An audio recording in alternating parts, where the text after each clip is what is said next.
Hello guys, if you have blocked someone on Snapchat and you want to unblock it again, this video is for you, because in this video I will tell you how to unblock someone on Snapchat. So please watch the full video and also give a like. So let's get started.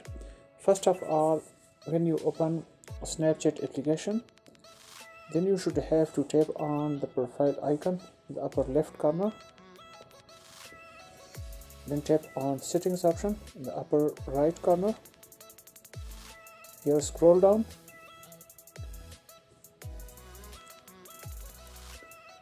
and here you can see at the bottom on fourth number blocked option. So simply tap on this, and here I have blocked two people. So let's suppose I am unblock it. So for this you should have to tap on this cross icon and now tap on yes. Now let's unblock the second one. So repeat the same procedure and then tap on yes.